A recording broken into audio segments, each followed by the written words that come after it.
Atenção internautas de todo o mundo, para o toque de 5 segundos.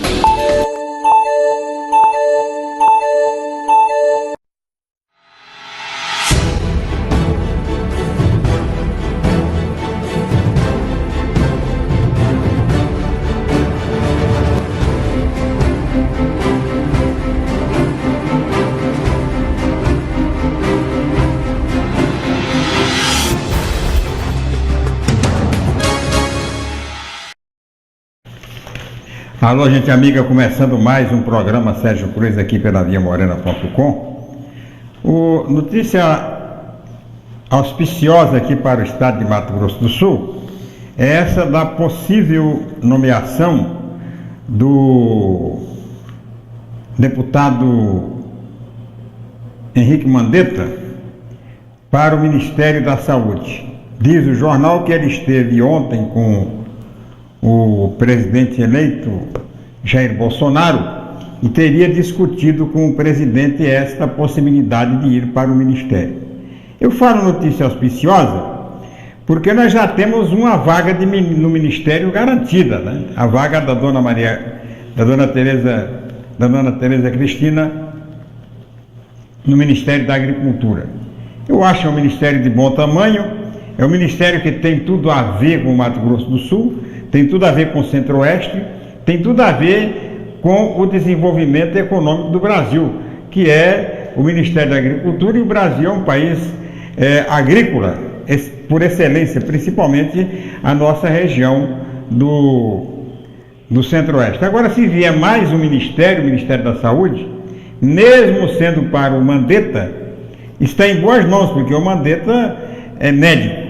Aliás, o futuro governo do Brasil tem tido, pelo menos até agora, uma preocupação em colocar cada qual no seu lugar. Hoje foi anunciada a futura nomeação de um general de 4 estrelas que entrou na reserva há pouco tempo para o Ministério da Defesa. Ia ser o general Heleno, mas o general Heleno foi para o ministério mais próximo lá que funciona dentro do palácio, é o SGFI.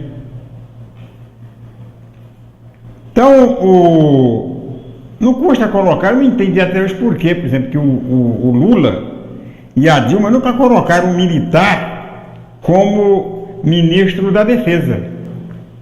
A Dilma teve o desplante de colocar um dirigente do Partido Comunista para o Ministério da Defesa, que foi o Aldo Rabelo. Parecia até uma espécie de provocação que o PT fazia ao Exército, um teste, né? A resistência do Exército, uma coisa que parecia até uma espécie de deboche, né? Não tem nada a ver Aldo Rabelo como ministro da Defesa. E depois parece que o Temer colocou também esse menino que é ministro aí da Segurança Pública, que também era do PCB, que depois virou PPS, para ministro da Defesa. Depois o Temer corrigiu, colocou um general. Eu não tenho nada contra um civil no Ministério da Defesa, mas cabe muito mais, né, no Ministério da Defesa um militar. Militar da ativa, da reserva, sei lá. Um militar, um general. Você vai colocar como comandante do Exército, vai colocar um médico, tem que colocar um general. A defesa, um general. A saúde, de preferência, um médico que entenda de administração da saúde. Na educação, um educador, um professor. Na cultura, um artista, né? Fica tudo... Me falar que para a cultura, se não acabar o Ministério, que do jeito que está indo, não vai acabar nenhum, né? Falou que de 29 vai ficar 15, mas estou vendo o nome de Maite Proença para o Ministério da Cultura. Se ela vai ser nomeada para o Ministério da Cultura, é sinal de que não vai acabar o Ministério. Aliás, esse Ministério nunca devia ter sido criado, o Ministério da Cultura. Sempre funcionou o MEC, Ministério de Educação e Cultura. Assim como sempre funcionou o Ministério do Trabalho e Previdência Social. Aí vão criando, à medida que a política vai criando necessidade de atender, de contemplar determinados setores em troca de determinados favores, vão se criando ministério tal, ministério tal, ministério disso, ministério daquilo. Tem ministério que você vai passar os 4 anos e não vai saber da existência deles. Eu, por exemplo, defendia a incorporação do Ministério da Aquicultura, que é o negócio do peixe, com o Ministério da Agricultura. Para que criar mais um ministério? Quer dizer, para cada coisa um ministério. Porque se não se criam, né, e me parece que o Bolsonaro está correto, se criar grandes estruturas, cada ministério, uma estrutura grande até para manter, né, ativo o ministério, para manter a personalidade do ministério, um grande ministério. E aqui no Brasil não, aqui espatifa tudo. Acabaram com o Ministério da Justiça quando criaram o Ministério da Segurança Pública. Por que segurança pública separada da Justiça? Se as atividades da Justiça são todas elas ligadas à segurança pública. Então não vejo por que essa separação, esse desmilinguamento de ministérios, né? Foi tudo junto. Na mesma atividade vai tudo junto. Cria superintendências, né? Reduz a estrutura de ministério, porque a estrutura de ministério custa muito mais caro.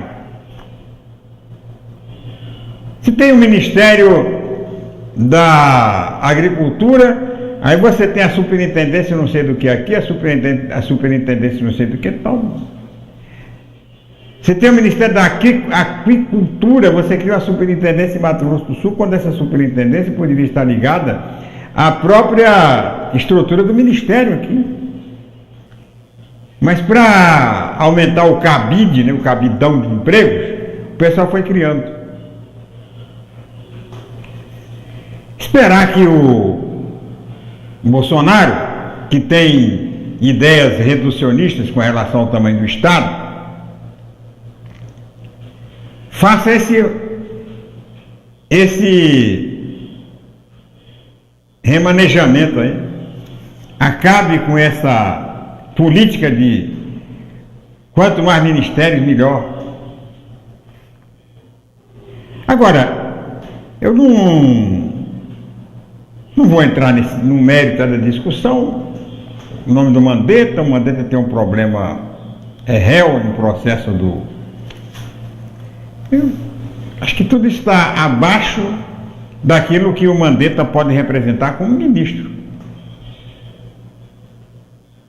Entende muito bem, se não vai ser ministro, pode vir a ser secretário de Saúde de Goiás, porque na campanha passada ele ao invés de vir para Mato Grosso do Sul, seu estado, não ser o candidato, e foi trabalhar para um candidato a governador de Goiás, que foi o Ronaldo Caiado, que terminou ganhando a eleição. Era do DEM, do partido dele. Também não é o caso, né? O importante é que Mato Grosso do Sul tenha mais um ministério.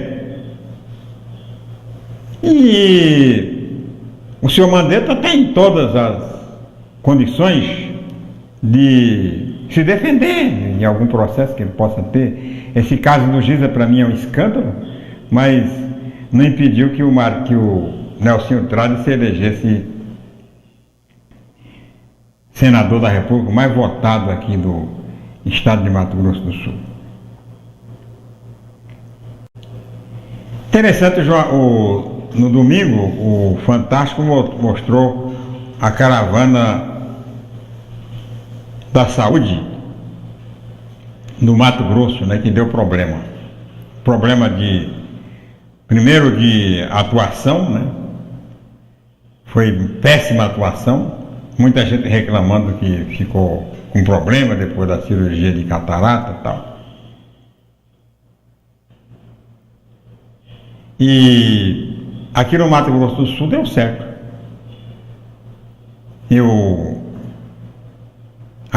Quer dizer, não sei qual foi a empresa que fez aqui, né? Mas aqui não deu problema. Se deu problema, não deu fantástico, né? Não deu denúncia à imprensa que chegasse a desmerecer o trabalho, a desqualificar o trabalho da caravana.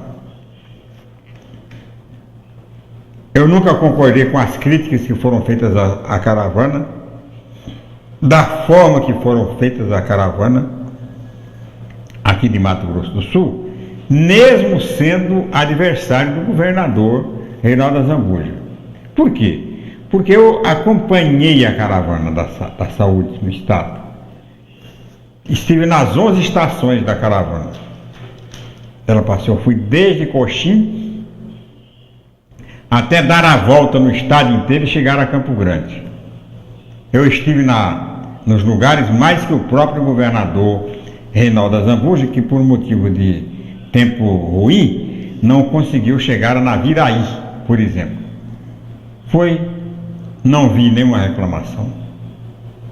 Foi completamente inconsequente, insubsistente e mal informado da crítica que o meu candidato a governador fez durante a campanha eleitoral.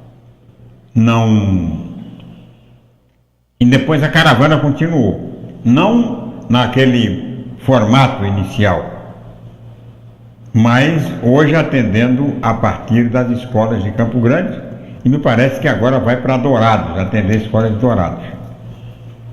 Um sucesso absoluto aqui no estado de Mato Grosso do Sul. Não deu problema, porque quando o governo não quer que dê problema, não dá. O problema só dá quando o governo negligencia na vigilância e no interesse de acompanhar. Foi o que aconteceu com o Pedro Taques, o anão lá de Mato Grosso, que terminou perdendo a eleição, não teve nem segundo turno lá, ficou em terceiro lugar. Por quê? Porque fez uma administração muito ruim, uma administração muito imediatista, apesar de ser um homem, né, que foi eleito, porque também fazia essa mesma papel aí de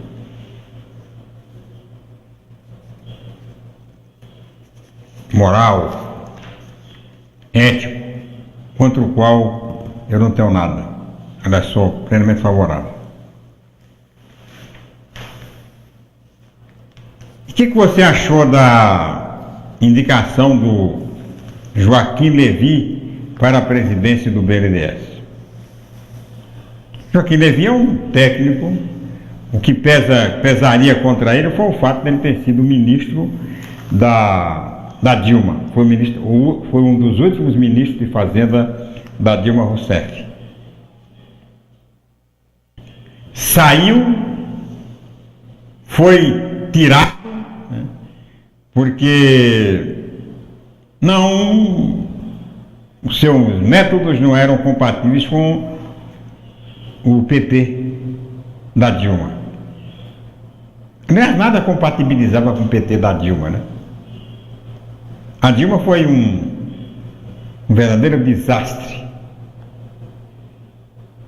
O Lula não, o Lula fez um governo bom, bem aprovado pela população. Agora a Dilma, muito mal. Terminou o primeiro mandato pela hora da morte e começou o segundo morrendo de vez. E tentou salvar a economia levando o Levy para lá. Mas ninguém salvava a economia do Brasil nas mãos atabalhoadas incompetentes da Dilma. Ninguém salvava. Tanto que foi julgada agora, né? Foi para a eleição, depois de toda aquela golpe, não sei do que, perdeu a eleição para senadora. Era mais cotada em Minas Gerais e perdeu. Perdeu também o Anastasia. Anastasia foi o homem que fez o relatório para caçar o mandato da Dilma. E um relatório imbecil, idiota, o do Anastasia. Podia ter sido muito mais sucinto, né? Podia ter inventado muito menos. Podia ter explicado menos, não precisava explicar tanto. Buscar explicação para uma coisa que não tinha explicação. Porque do ponto de vista jurídico, legal e constitucional, a Dilma não tinha nenhum motivo para ser cassada. Ela foi cassada pelo conjunto da obra. Ela foi cassada porque o PT tinha que cair fora. Porque era ela ou era o Brasil. Era ela ou era o Brasil. Ela conseguiu uma crise, né, que não existia. Que geralmente as crises, sobretudo do ponto de vista econômico-financeiro, elas vêm de fora. É o reflexo de uma crise como foi a crise de 2008. A crise que o Obama debelou quando se elegeu presidente da República. A bolha, né, a crise da bolha que terminou atingindo o Brasil e que o Lula tirou de letra. Tem que reconhecer que o Lula tirou de letra. Agora, a experiência diz,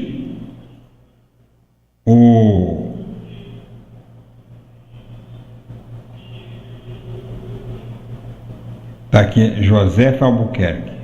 Meu vizinho ficou cego depois da cirurgia na caravana. Informação para mim nova, viu, Josefa? Não tinha nenhuma informação de que alguém tivesse tido problema com a caravana da saúde. Não tive, essa informação eu não tive. Essa informação não apareceu em lugar nenhum da imprensa. Essa informação deveria ter sido reclamada na época, deveria ter sido feita na época ao Ministério Público Estadual. Eu acho a omissão, né, de quem passou por um processo desse e fica calado, eu acho a omissão mais lamentável do que o próprio ato. Porque eu percorri toda a caravana, foi o estado inteiro. Fui por minha conta, o governo não me pagou, não. Peguei meu carro e fui. Fui na equipe da Via Morena, os atos de encerramento foram transmitidos ao vivo pela Via Morena. Eu fui porque aquele para mim era um momento histórico. Era um governo atendendo uma promessa de campanha. Eu fui para saber a extensão. Fui para, na medida do possível, do meu tempo e da minha capacidade de avaliar e minha capacidade de ouvir as pessoas, com toda a isenção, eu fui, percorri, prometi ao público ouvinte naquele tempo deste programa e do Tribuna Livre que iria para acompanhar. E passaria todas as informações e passei. E não vi todo mundo sabia que eu estava lá. E que eu era uma espécie de ouvidoria. Ninguém me falou. Não tive nem informação de alguém que tenha sofrido prejuízo com as... Agora você passa essa informação, não duvido de sua informação.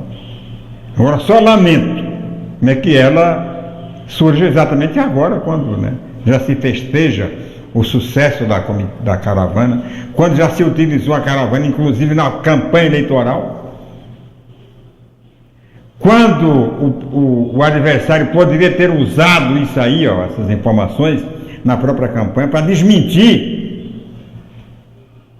o governo durante a propaganda eleitoral. Então é lamentável, né, que surge apenas agora.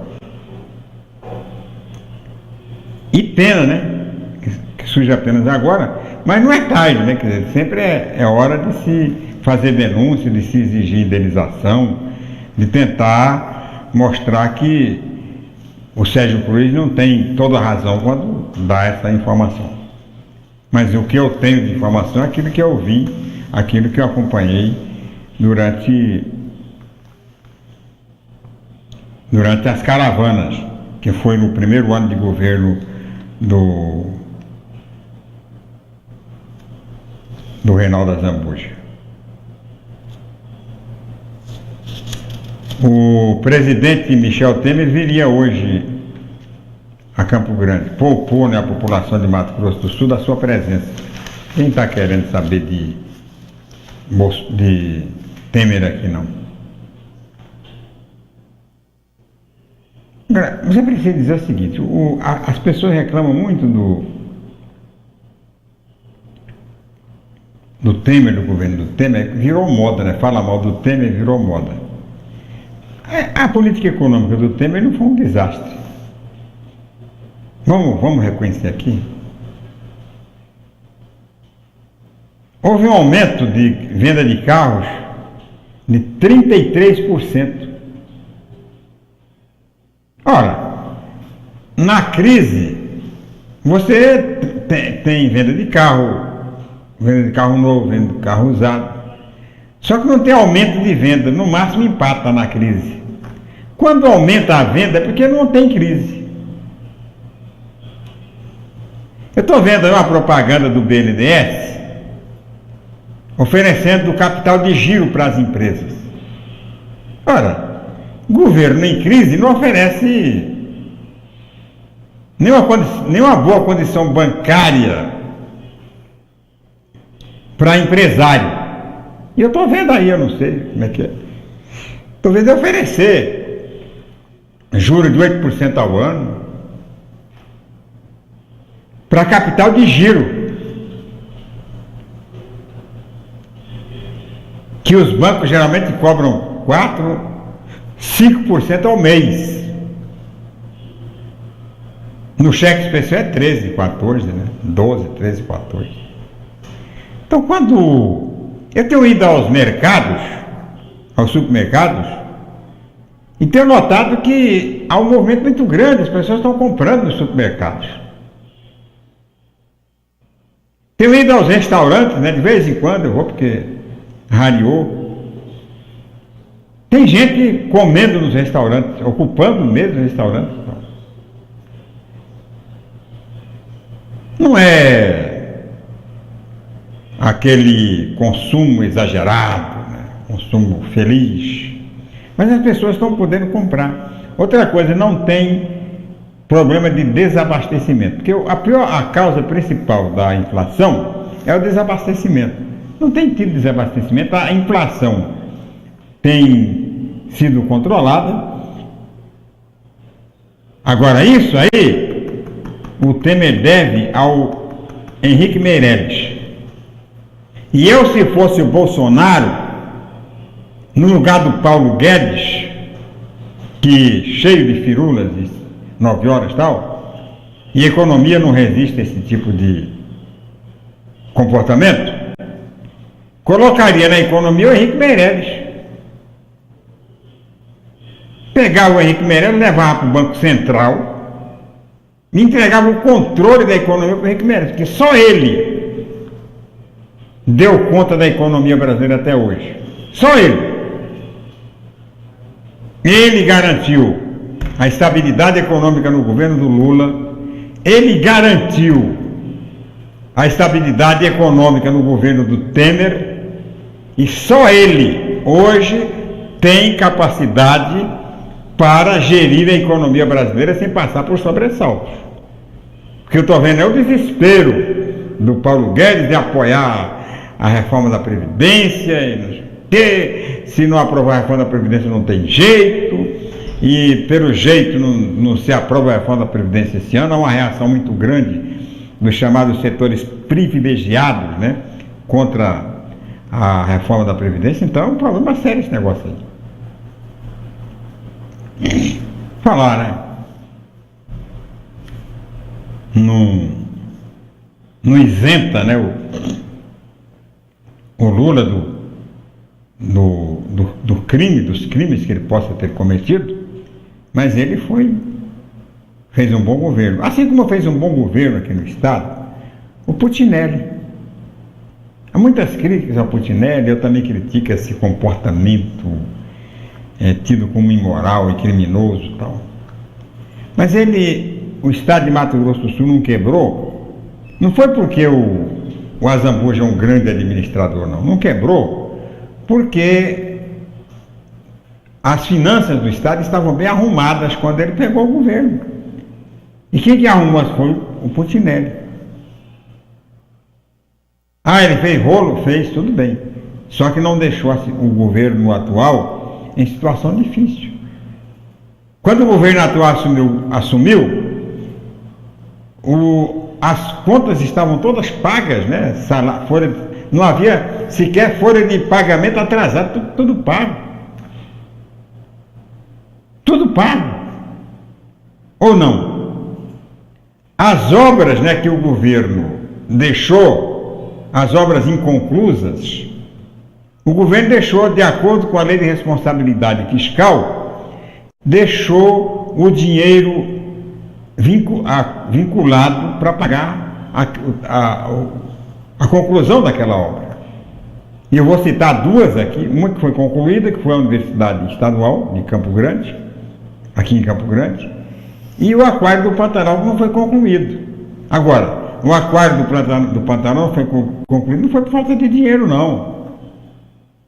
Foi porque o governador Reinaldo Azambuja não quis. Eu não vou acabar, não. Terminou enrolando, né? Aí judicializou o trem e tal. E vai ser difícil ele concluir esse Aquário do Pantanal nos próximos 4 anos. Torço, né, para que ele conclua, até porque aquilo ali, segundo ele, é uma estrutura que não serve para outra, que só serve para Aquário do Pantanal. Agora, é uma obra que dá prejuízo parada, porque a hora que estiver pronta, não vai dar mais prejuízo. Não vai dar prejuízo, porque vai ser um centro extraordinário, centro de atração turística, e principalmente para quem mora aqui, né? Porque quem mora aqui é quem não vai. Quem vem para Campo Grande, vai para conhecer o Pantanal, vai lá e conhece o Pantanal diretamente. O pessoal daqui é que não vai para o Pantanal, né? Gurizada da escola e tal. Vai servir, e muito. Vai ser um ponto de atração, vai ser uma bilheteria, uma fonte de arrecadação para o estado de Mato Grosso do Sul, a hora de ficar pronto. Agora, quanto mais tempo demorar para ficar pronto, mais cara a obra vai ficar. Hoje você vai conhecer um pouco do plano diretor de Campo Grande, recentemente aprovado pela Câmara Municipal e aguardando a sanção ou veto parcial do prefeito Marquinhos Trade. Numa entrevista muito interessante concedida na manhã desta terça-feira ao programa Boca do Povo da FM Difusora Pantanal. Depois do tempo em Brasília e no estado de Mato Grosso do Sul.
Alô, gente amiga, voltando com o programa Sérgio Cruz aqui pela viamorena.com.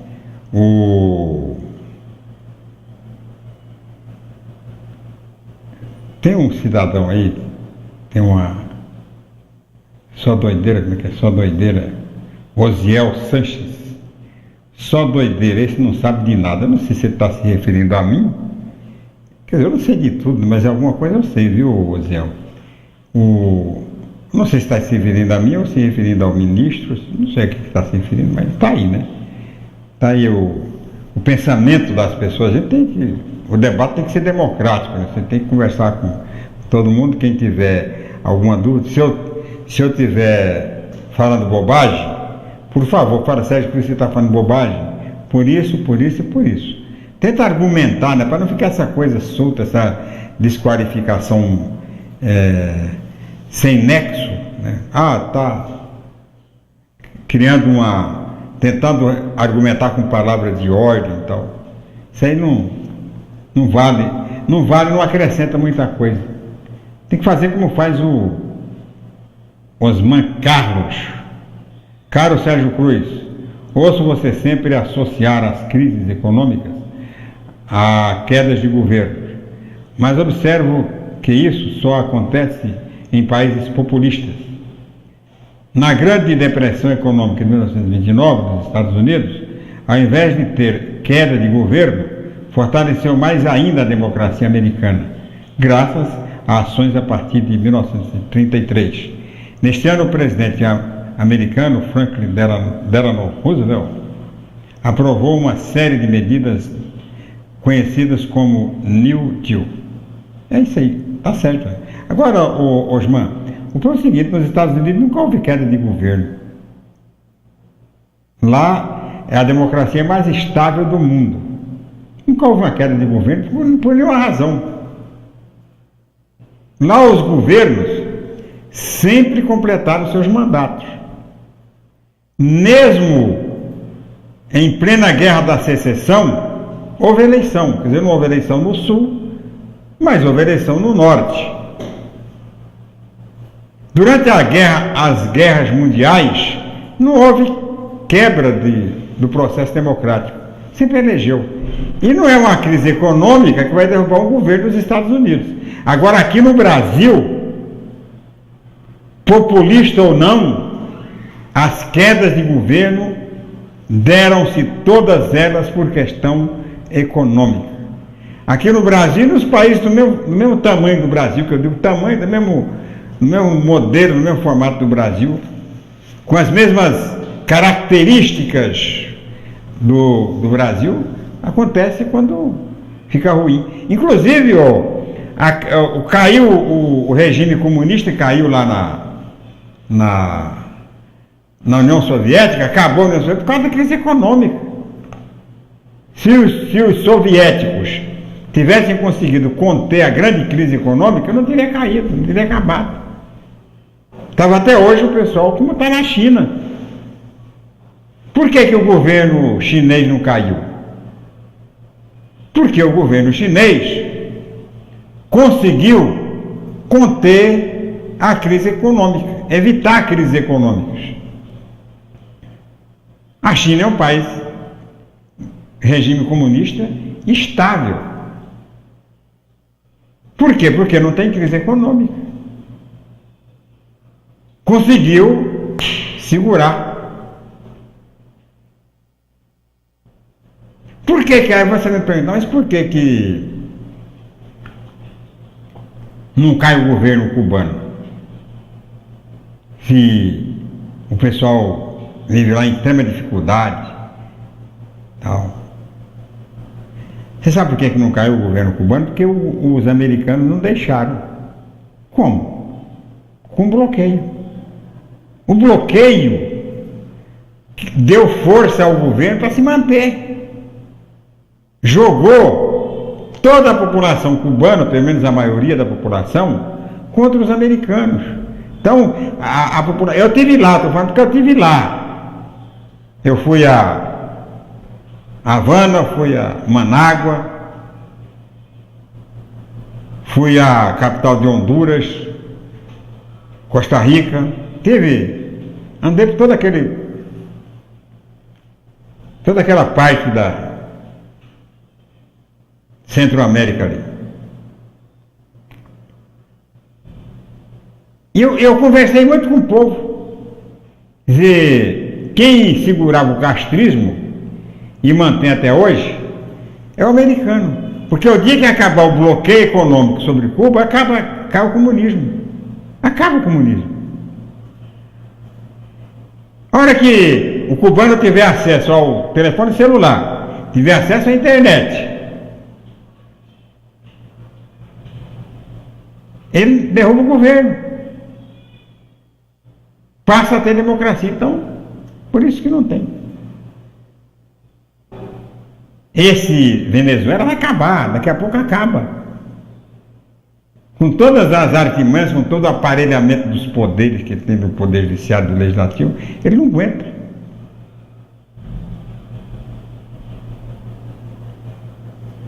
Então, os Estados Unidos nunca tiveram uma ditadura.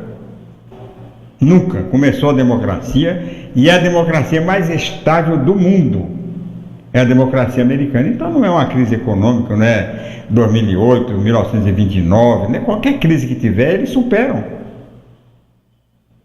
Eles vão conseguir. O americano é um povo tão democrata que vai conseguir engolir esse Trump pelo tempo que eles acharem que deve ficar lá. Mas não será jamais uma ameaça ao regime democrático. Não será jamais. O americano tem certeza de que não será que a democracia americana vai permanecer tudo aquilo que já passou por tudo que tinha que passar. E a nossa também está passando. Nós aguentamos 13 anos de PT, nós aguentamos o Temer, nós vamos aguentar, e eu espero que aguente bem, que faça bem, que consolide mais o processo democrático, o Bolsonaro. E a democracia vai sobrevivendo, apesar dos inimigos, né? Nós temos aqui inúmeros inimigos da democracia, inimigos, né, fanáticos, né, contra a democracia, que se pudesse sair por aí matando tudo quanto era democrata, botando uma estrela vermelha na testa de cada democrata como se fosse comunista. Mas a democracia continua resistindo.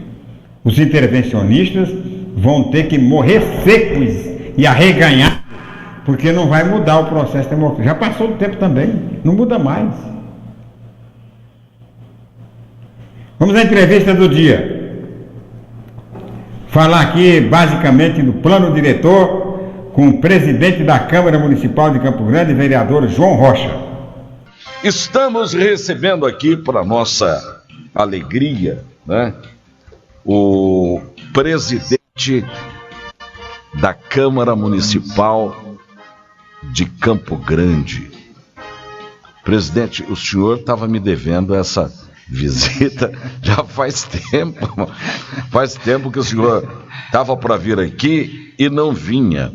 Por que o senhor não vinha fazer essa visita para nós?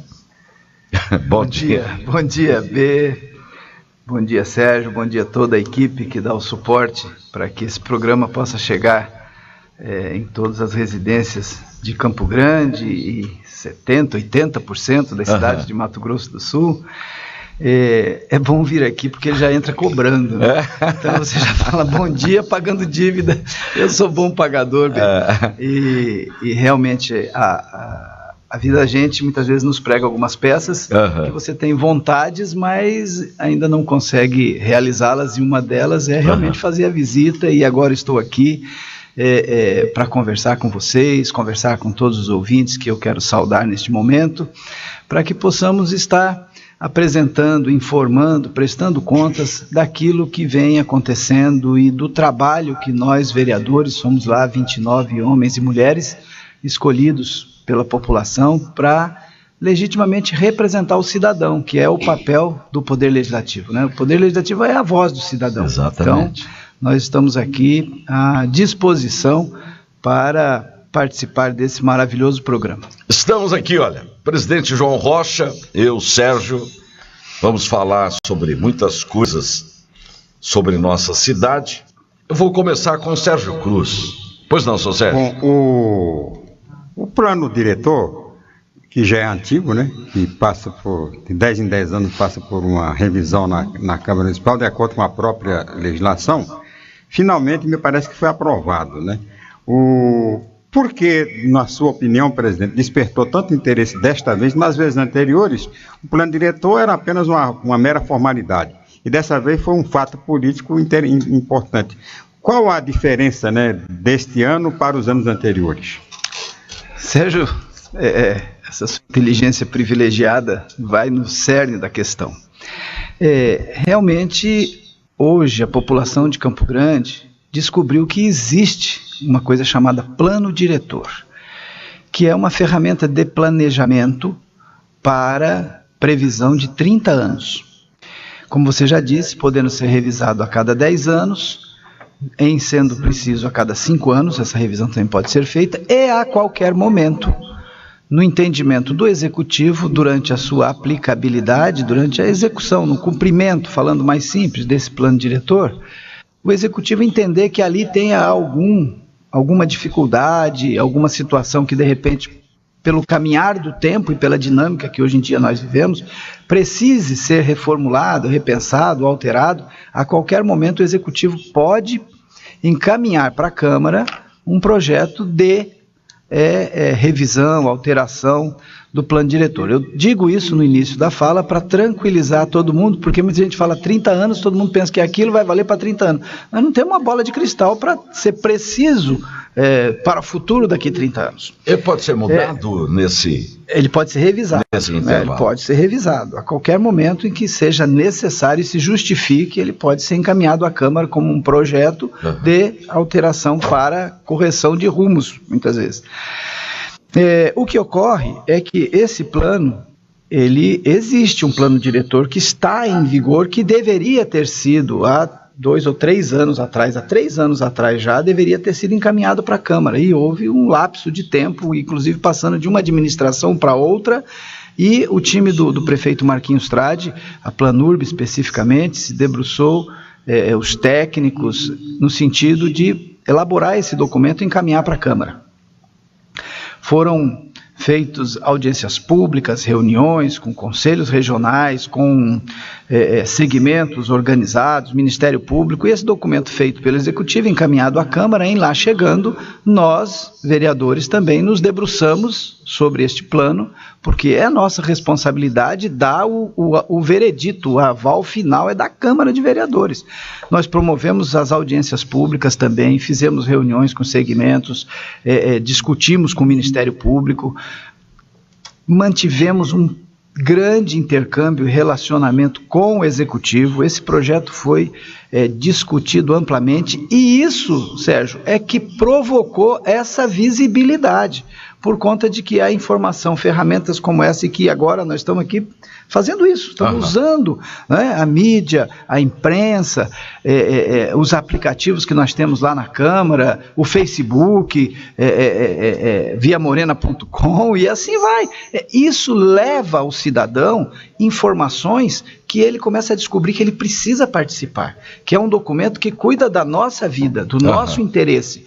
E, indo nesse mesmo viés, são os paradigmas que estão sendo quebrados hoje em dia pela informação, pelo aculturamento do cidadão, interferindo inclusive nas quebras de paradigmas na própria política, na própria eleição. Nós vivemos um outro momento e temos que estar antenado para esse momento. Presidente João Rocha, discutiu-se muito a área que a pessoa vai construir e que ele pode construir, pode ocupar em um terreno, e o que ele deve deixar livre para que haja a infiltração da água no solo. E houve muita polêmica em torno disso. Quem já construiu vai ter que demolir, vai ter que fazer alguma forma para poder se enquadrar? Como é que vai ficar isso? Como é que vai ficar essa condição de quem construiu, por exemplo, num terreno mais do que a área permitida? Em verdade, nessa esteira que nós estávamos comentando aqui, o plano, em verdade, recebeu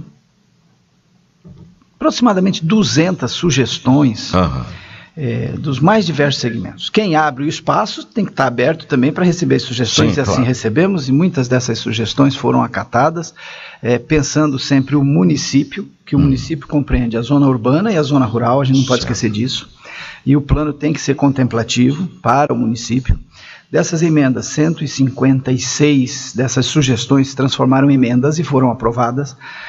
Cabe, assim, fortalecer que grande parte dessas emendas foram no sentido de fortalecer os pilares, outros que além dos pilares do desenvolvimento, que é onde nós vamos chegar aqui, no desenvolvimento, no empreendedorismo, mas temos as questões de segurança, saúde, educação, cultura, esporte, lazer, meio ambiente, moradia, transporte e trânsito, como uma série de outros pilares que foram fortalecidos nessa tramitação do plano lá na Câmara, por isso também tantas emendas, e que não houve nenhum tipo de retaliação com o plano diretor que foi enviado, e sim foi acrescido alguns artigos, emendas para fortalecer e dar mais musculatura ao plano.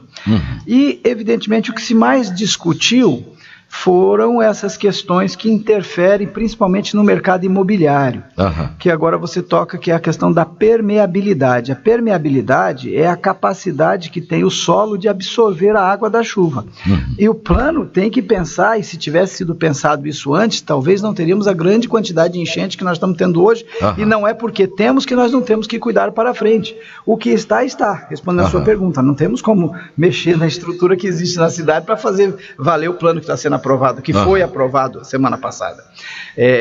Mas a partir do momento em que o prefeito sancionar, passa a valer, é um projeto de lei. A regra passa a valer a partir do momento em que ele foi sancionado. Certo. E aí todos têm que, a partir deste momento, se enquadrar nessa nova regra.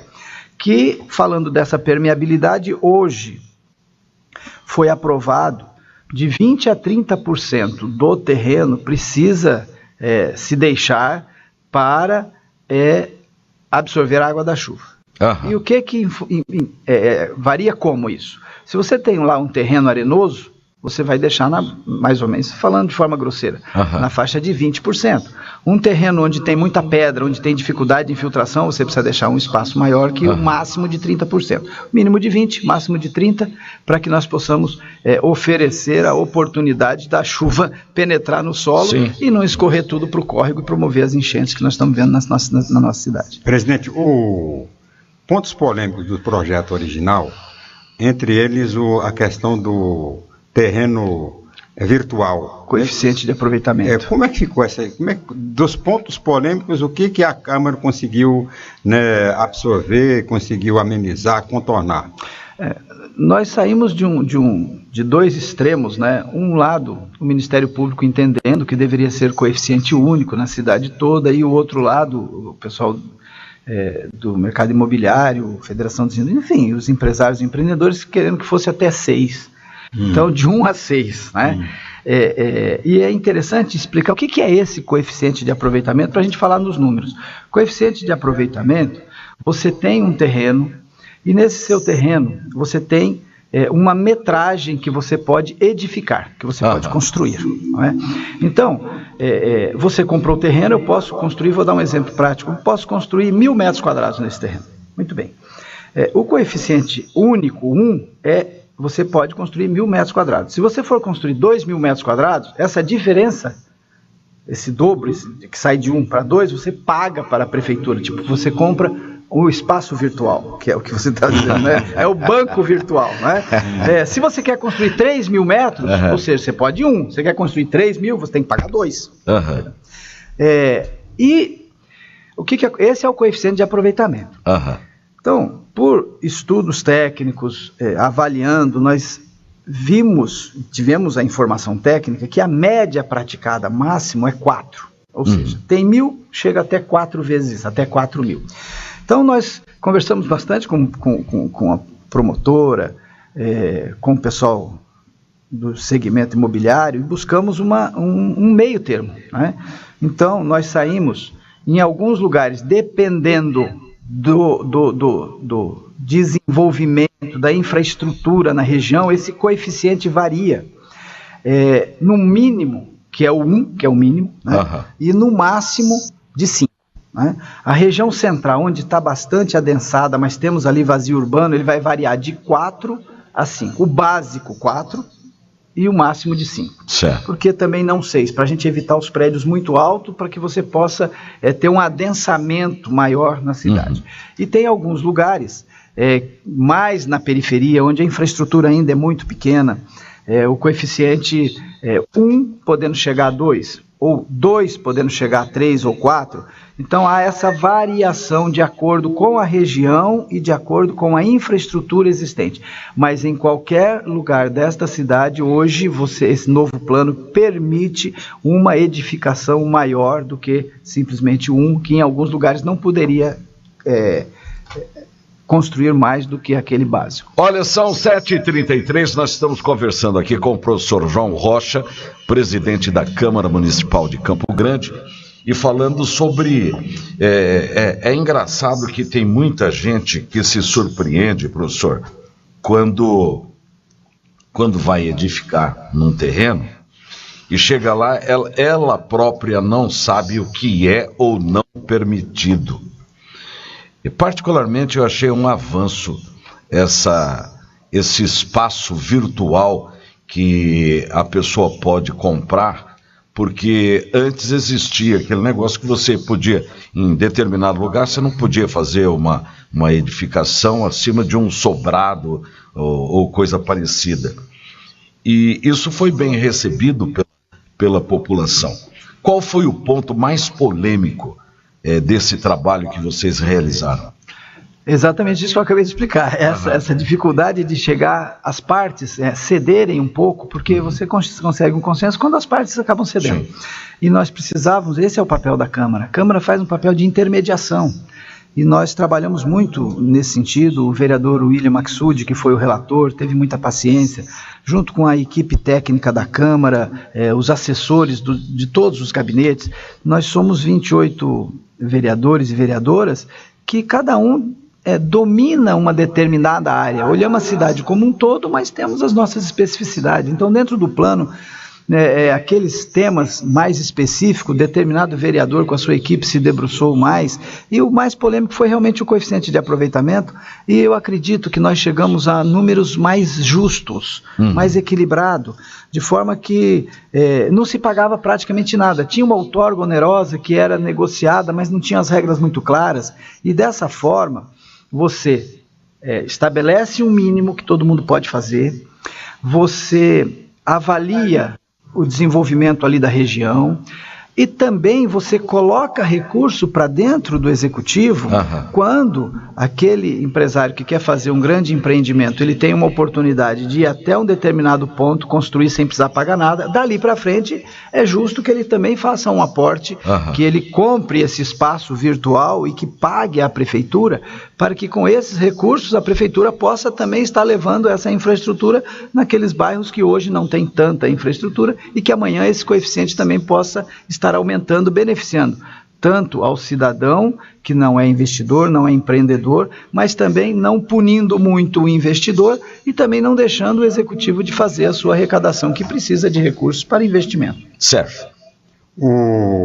Algumas entidades que participaram da elaboração do plano reclamaram falta de mais diálogo e tal. Quando foi aprovado, alguns dirigentes sindicais deram entrevista e tal, resistindo à aprovação.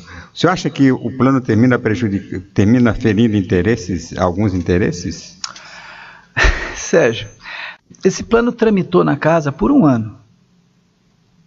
Fizemos todas as audiências públicas possíveis, atendemos não só a presidência da casa, como os vereadores, atendemos a todo cidadão, do mais humilde aos grandes empresários, de forma individual ou de forma organizada, e fechamos um relatório que não era um relatório conclusivo, um relatório que seria lido, e assim foi feito, e depois de lido, discutido e aprovado. Alguns reclamaram que nós não entregamos o relatório com antecedência para alguns. Isso não é papel da Câmara. O regimento interno não nos permite privilegiar um ou outro no sentido de ter acesso a informações que tem que ser pública de todo cidadão. Em que momento que nós tornamos público o relatório elaborado pelo vereador William Maksoud? No momento em que ele é lido na tribuna. Naquele momento nós estamos dando publicidade. E não é ali definitivo. Após a leitura é discutido e depois votado. Após essa discussão e votação, hoje é público. Nós temos o Diário Oficial Legislativo da Câmara de Vereadores, imediatamente após aprovado, está lá, estampado para todo e qualquer cidadão poder ter acesso a essas informações. Precisa confiar na Câmara de Vereadores, nós estamos lá debruçados em procurar fazer o melhor trabalho e nós erramos também, porque nós somos humanos, a gente acerta e erra, mas a nossa vontade é acertar mais do que errar. E sempre demos esta segurança a eles, aos que estão e que reclamaram muitas vezes, conversaram conosco na véspera da leitura, eu fui muito claro para eles, eu falei, não é justo eu fazer entregas privilegiadas, não posso fazer isso. Certo. A Câmara tem que tratar todo mundo de forma igualitária e paritária, e assim nós agimos. E eu creio que eles não estão se manifestando mais, pelo menos não vi. Depois da expectativa, não é? Porque você poderia colocar lá no relatório alguma coisa que estava e que depois poderia não estar, ou alguma coisa que não estava e depois da discussão dos vereadores poder estar, porque isso iria acontecer de forma definitiva no plenário. Então você poderia criar uma falsa expectativa ou uma falsa decepção, uma vez que eu não posso adiantar um relatório que ele não é ainda verdadeiro, ele é um relatório e que precisava ser discutido e votado. E é o rito. É assim que define o regimento interno da casa e é inteligente. E assim nós o fizemos. Então nós não podemos ficar presos a vontades nossas ou a de terceiros. Nós temos que ser regimentalistas e assim nós o fizemos. Professor, nós estamos a 42 dias do Natal. Algum esquema especial de funcionamento da Câmara durante esse período de final de ano ou não? Em verdade, a gente tem até o dia 20 de dezembro, que é a nossa última sessão. Temos um documento importante ainda a ser aprovado, que é a lei orçamentária do município. Né? É um documento extremamente significativo para o prefeito poder saber de forma definitiva qual é a posição da Câmara em cima do documento que já está lá e que já tramitou, já encerrou o prazo para apresentação de emendas e está sendo feito o relatório conclusivo para que nós possamos discutir. Sempre o relatório. Porque tem que ter um relatório, né? Porque um vereador, que no caso a Comissão de Orçamento e Finanças, a comissão é a responsável, entre os membros escolhe um relator que vai se debruçar em cima daquele documento, vai fazer esse relatório junto com os membros da comissão e vai levar para os outros vereadores, né? Distribuição de tarefas, o regimento diz que tem que ser assim. E acredito que antes do dia 20 nós vamos estar votando e entregando esse orçamento ao prefeito para que ele possa pensar na sua execução para o ano que vem.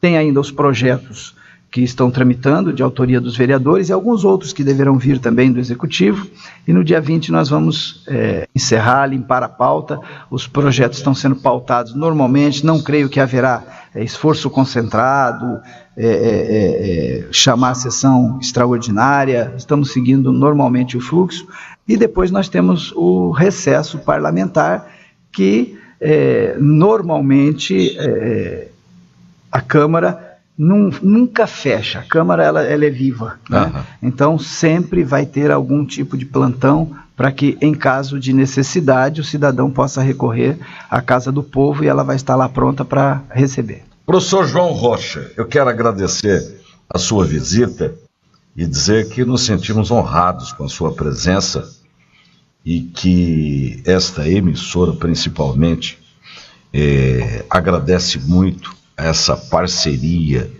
que nós temos com a Câmara Municipal, né?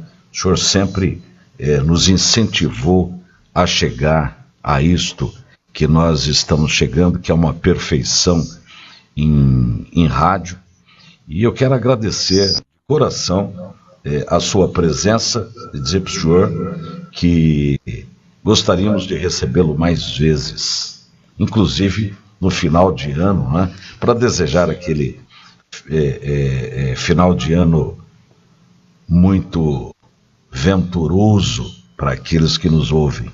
E quero deixá-lo à vontade para se dirigir ao povo de Campo Grande, que aprecia muito seu trabalho, seu equilíbrio na condução da presidência da nossa Câmara Municipal? Bem, eu quero aqui, você falou em parceria, e também nós falamos, o Sérgio começou também perguntando sobre essa questão de que o povo descobriu que tem plano diretor e outras informações, quer positivas ou negativas, não sei, é da vida, né? Mas nós entendemos a imprensa como companheira de trabalho. É fundamental para que o cidadão saiba o que está acontecendo, e essa história do incentivo, nós temos que estar fortalecendo a imprensa, os órgãos de imprensa, porque é quem faz chegar até o cidadão aquilo que nós estamos fazendo, de certo ou de errado, mas chega ao cidadão.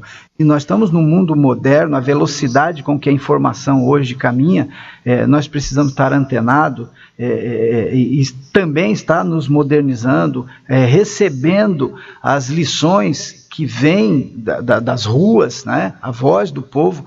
Então, o político hoje precisa estar constantemente reavaliando os seus conceitos, a forma de atuar, a forma de trabalhar, porque nós somos servidores do cidadão por termos sido escolhidos livremente por eles.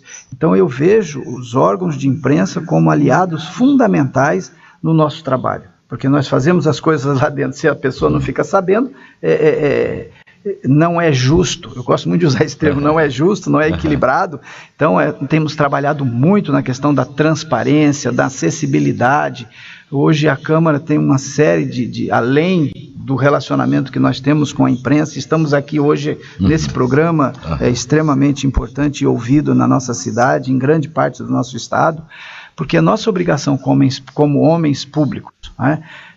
Quero ressaltar também a harmonia que existe hoje entre o Executivo e o Legislativo, esse trabalho que nós, vereadores, fazemos junto com o prefeito Marquinhos Trade e toda a sua equipe de secretários, faz com que a cidade possa viver um outro momento, um perfume diferente, onde a motivação, o estímulo, nós estamos conseguindo criar um círculo virtuoso, não um círculo vicioso. Então, essa virtude desse bom entendimento entre a Câmara de Vereadores, o Poder Executivo, o Poder Judiciário, os três poderes hoje se relacionam, nós nos visitamos e cada um faz a sua parte, entendeu? Isso é natural e tem que ser assim. No Estado democrático de direito é assim que tem que funcionar, né? E eu acredito que estamos vivendo um bom momento e a população de Campo Grande tem contribuído, tem participado e tenho certeza que dias melhores estão por vir e vamos estar todos participando juntos desse processo. Bom dia, professor. Bom dia, muito obrigado. Uma saudação especial a todos os ouvintes.